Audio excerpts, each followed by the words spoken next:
গাজীপুরে শ্রমিক পুলিশ সংঘর্ষ, ওসি সহ আহত ৩ পুলিশ সদস্য। নেত্রকোনায় বন্যা পরিস্থিতি, পানিবন্দী ৬৫ গ্রামের মানুষ। শত কোটির দুর্নীতি সাজা নেই, ২ কোটি টাকার মামলায় খালেদাকে হয়রানি। জানাবো রাজপথই হবে খালেদা জিয়ার মুক্তির ঠিকানা, নিতাই রায় চৌধুরী। এবং সর্বশেষ জানাবো যেই ভেলকিবাজিতে নিজেকে ধরাছোঁয়ার বাইরে রাখতেন মতিউর। এতক্ষণ শুনছিলেন সংবাদ শিরোনাম, এবার বিস্তারিত। তবে তার আগে অনুরোধ থাকবে আমাদের চ্যানেলটি সাবস্ক্রাইব করে বেল আইকনটি ক্লিক করুন। গাজীপুরে শ্রমিক পুলিশ সংঘর্ষ, ওসি সহ আহত ৩ পুলিশ সদস্য। গাজীপুরের শ্রীপুরে ঈদ বোনাস ও হাজিরা বোনাসের দাবিতে ঢাকা ময়মনসিংহ মহাসড়ক অবরোধ করে বিক্ষোভ করেছেন শ্রমিকরা। এ সময় শিল্প পুলিশ ঘটনাস্থলে পৌঁছে পরিস্থিতি শান্ত করার চেষ্টা করলে শ্রমিকেরা পুলিশের ওপর চড়াও হন। শ্রমিকদের ছোড়া ইটপাটকেল লেগে শিল্প পুলিশের ওসি সহ ৩ সদস্য আহত হয়েছেন। দুপুর ১২টা থেকে ঢাকা ময়মনসিংহ মহাসড়কের উপজেলার তেলিহাটি ইউনিয়নের মুলাইদ গ্রামের রঙ্গিলা বাজার এলাকার আনোয়ারা নিট কম্পোজিট মিলের শ্রমিকরা মহাসড়ক অবরোধ করে বিক্ষোভ করেছে। দুপুর ১:৩০টার দিকে পুলিশের হস্তক্ষেপে সড়কে যান চলাচল স্বাভাবিক হয়। স্থানীয়রা জানান, মঙ্গলবার দুপুর ১২টা থেকে উপজেলার তেলিহাটি ইউনিয়নের মুলাইদ গ্রামের রঙ্গিলা বাজার এলাকার আনোয়ারা নিট কম্পোজিট মিলের শ্রমিকরা ঈদ বোনাস ও হাজিরা বোনাসের দাবি জানিয়ে বিক্ষোভ শুরু করে। এ সময় শিল্প পুলিশের সদস্যরা ঘটনাস্থলে এসে শ্রমিকদের শান্ত করার চেষ্টা করলে শ্রমিকরা উত্তেজিত হয়ে পড়ে। পরে উত্তেজিত শ্রমিকরা পুলিশের ওপর ইটপাটকেল নিক্ষেপ শুরু করে। এ সময় শ্রমিকদের ছোড়া ইটে শিল্প পুলিশের পরিদর্শক সহ পুলিশ সদস্য আহত হয়েছে। গাজীপুর শিল্প পুলিশের পুলিশ সুপার সারোয়ার আলম বলেন, আনোয়ারা নিট কম্পোজিট মিলের আন্দোলনরত শ্রমিকদের বুঝিয়ে মহাসড়ক থেকে সরিয়ে নিতে চেয়েছিলাম। শ্রমিকদের সঙ্গে কথা বলার সময় শ্রমিকদের অপর একটি পক্ষ পুলিশকে লক্ষ্য করে ইট ছুটতে থাকে। এতে শিল্প পুলিশের ইন্সপেক্টর আসম আব্দুল নূরের মাথায় আঘাত লেগেছে, তার মাথা ফেটে রক্ত বের হচ্ছে। এছাড়া আরও ২-৩ জন পুলিশ সদস্য আহত হয়েছেন। নেত্রকোনায় বন্যা পরিস্থিতি, পানিবন্দী ৬৫ গ্রামের মানুষ। ভারী বর্ষণ আর উজান থেকে নেমে আসা পাহাড়ি ঢলে আবারও নেত্রকোনার প্রধান নদ নদীর পানি বাড়ছে। উপদাখালী নদীর পানি কলমাকান্দা পয়েন্টে বিপদসীমার ৫৯ সেন্টিমিটার উপর দিয়ে প্রবাহিত হচ্ছে। নদীতে পানি বৃদ্ধি পাওয়ায় নিম্নাঞ্চলে পানি ঢুকে প্লাবিত হয়েছে ৬৫ গ্রাম। জেলার প্রধান নদ নদী কংস, সোমেশ্বরী, মগরা ও ধনু নদীর পানি বৃদ্ধি অব্যাহত থাকলেও এখনও বিপদসীমা ছড়ায়নি। গ্রামীণ রাস্তা, পুকুর, ঘরবাড়ি ও বিদ্যালয় প্লাবিত হয়ে দুর্ভোগে পড়েছেন সাধারণ মানুষ। এলাকাবাসী আশঙ্কা করছেন, বৃষ্টি অব্যাহত থাকলে যে কোনো সময় বাড়িঘরে পানি উঠে যেতে পারে।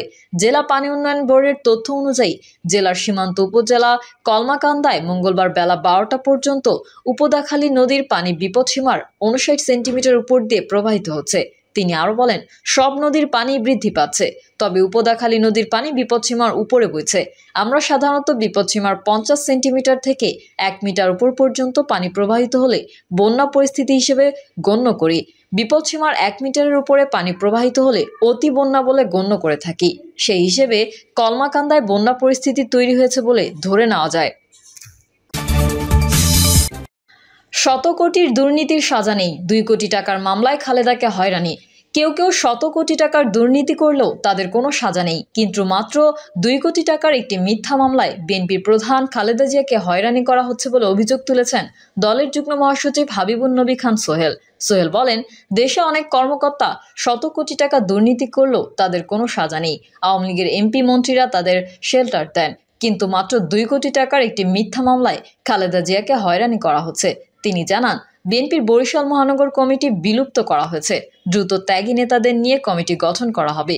মুক্তিযুদ্ধের সময় আওয়ামী লীগ কোথায় ছিল সবাই জানে। সমাবেশের প্রধান অতিথি বিএনপির ভাইস চেয়ারম্যান আলতাফ হোসেন চৌধুরী বলেন, খালেদা জিয়া সবসময় স্বৈরাচারের বিরুদ্ধে গণতন্ত্রের জন্য লড়াই করেছেন। স্বৈরাচার এরশাদকে গণতান্ত্রিক আন্দোলনের মাধ্যমে হটিয়ে একটি সুষ্ঠু নির্বাচনের মাধ্যমে এদেশের প্রথম নারী প্রধানমন্ত্রী হয়েছিলেন খালেদা জিয়া। তিনি ওই সময়েও স্বৈরাচারের বিরুদ্ধে গণতন্ত্রের জন্য লড়াই করেছেন এবং এখনও স্বৈরাচারের কাছ থেকে গণতন্ত্র উদ্ধারের জন্য লড়াই করছেন। আর সেই লড়াই করতে গিয়ে এখন মিথ্যা মামলায় জেল খাটছেন। তিনি আরও বলেন, মুক্তিযুদ্ধের সময় আওয়ামী লীগ কোথায় ছিল সবাই জানে, আর শহীদ রাষ্ট্রপতি জিয়াউর রহমান দেশের জীবন বাজি রেখে ঘোষণা দিয়ে স্বাধীনতার জন্য নিজের হাতে অস্ত্র তুলে নিয়ে রণাঙ্গনে যুদ্ধ করেছেন। বিএনপির এই ভাইস চেয়ারম্যান দলীয় প্রধান খালেদা জিয়ার মুক্তির দাবিতে সবাইকে এক হয়ে কঠোর আন্দোলন গড়ে তোলার আহ্বান জানান। আলতাফ হোসেন বলেন, আমাদের আবার নতুন করে রাস্তায় নামতে হবে এবং রাজপথের লড়াইয়ের মাধ্যমে খালেদা জিয়াকে মুক্ত করে আনতে হবে। রাজপথই হবে খালেদা জিয়ার মুক্তির ঠিকানা, নিতাই রায়চৌধুরী। বিএনপির ভাইস চেয়ারম্যান সাবেক মন্ত্রী অ্যাডভোকেট নিতাই রায়চৌধুরী বলেছেন, অবিলম্বে বেগম খালেদা জিয়ার নিঃশর্ত মুক্তি না হলে রাজপথে হবে বেগম খালেদা জিয়ার মুক্তির ঠিকানা। নিতাই রায়চৌধুরী বলেন, এই সরকার দুর্নীতিবাজ, তারা আমাদের ভোট থেকে বঞ্চিত করেছে, আমাদের কৃষি ধ্বংস করেছে। এই কৃষকেরা আমাদের গৌরব, আমাদের ঐতিহ্য। এই কৃষকদের নিয়ে কোনো পরিকল্পনা নেই, তাদের কর্মসংস্থানের ব্যবস্থা নেই। এই অবস্থা থেকে দেশকে মুক্তির লক্ষ্যেই বেগম খালেদা জিয়াকে মুক্তি দিতে হবে। এ সময় তিস্তার পানির ন্যায্য হিসাব আদায়ে ব্যর্থতা এবং সেন্ট মার্টিন দ্বীপ দখলের ষড়যন্ত্র নিয়ে সরকারের নীরবতাও সমালোচনা করেন তিনি। এ সময় বক্তারা বলেন, বর্তমান সরকার বিদেশের সেবা দাসে পরিণত হয়েছে। তারা এই দেশে ফ্যাসিবাদ কায়েমের জন্য মিথ্যা মামলায় বেগম খালেদা জিয়াকে বন্দী করে রেখেছেন। যেই ভেলকিবাজিতে নিজেকে ধরাছোঁয়ার বাইরে রাখতেন মতিউর। ছাগল কাণ্ডে আলোচনায় আসা জাতীয় রাজস্ব বোর্ডের সদ্য সাবেক সদস্য মোহাম্মদ মতিউর রহমান সম্পদ গড়ার ক্ষেত্রে দেখিয়েছেন ভেলকিবাজি। নিজের আয়কর ফাইল ক্লিন রাখতে কৌশল হিসেবে সব সম্পদ করেছেন দুই পক্ষের স্ত্রী, সন্তান, ভাই ও স্বজনদের নামে। প্রথম পক্ষের ছেলে তৌফিকুর রহমান অর্ণব যখন শিক্ষার্থী, তখনই তার নামে কোটি কোটি টাকার বিনিয়োগ করা হয়েছে। 8টি ব্যবসা প্রতিষ্ঠানের পরিচালক অর্ণবের বর্তমান সম্পদের পরিমাণ 100 কোটি টাকা ছাড়িয়ে যাবে।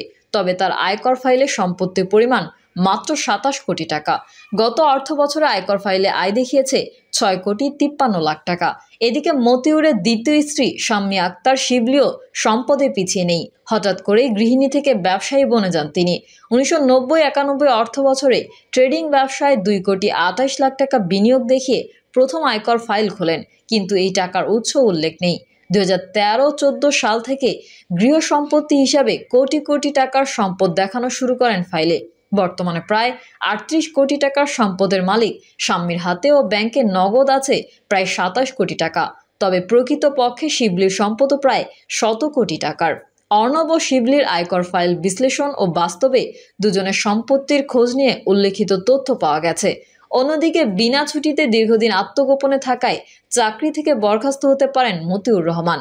এনবিআরের সদস্য পদ থেকে সরিয়ে সংযুক্তির পর আইআরডিতে যোগ দেননি, এমনকি তিনি ছুটির আবেদনও করেননি।